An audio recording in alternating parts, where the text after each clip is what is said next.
Fine, my name's Aaron, I'm the NUS Black Students Officer. I'm also one of the organisers of the Student Assembly Against Austerity.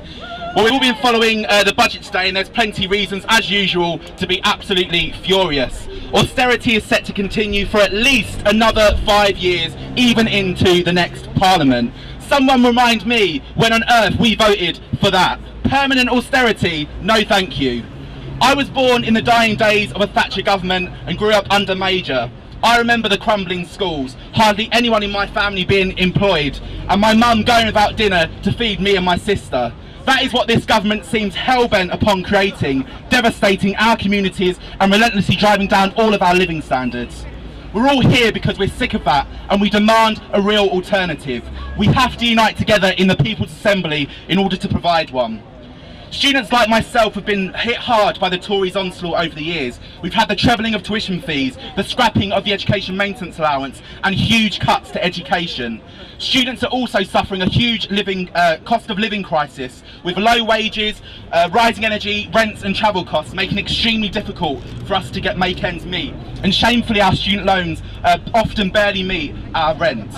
When we've seen the government has not yet finished their attacks on students with plans to privatise student debts, creating a horrific US-style system with massive mortgage-sized debts. Well, we say no. We are disgusted that every single budget passed by this government has made more misery for the millions in society and provided tax cuts for millionaires. We reject the idea that there isn't any money for education, because if we scrapped nuclear weapons and cut military spending, we can afford free, high-quality education for all and bring back EMA.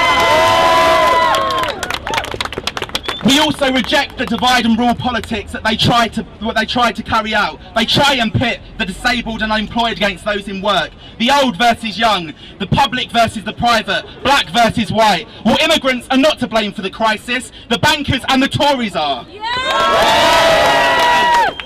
We're all here because we demand a people's budget with investment in education, house building, healthcare, job creation, growth, renewables and a sustainable future that works for every generation.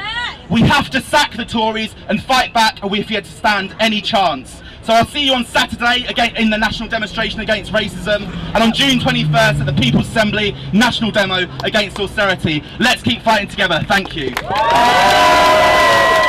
Thank you very much. That was Aaron Kiely. And now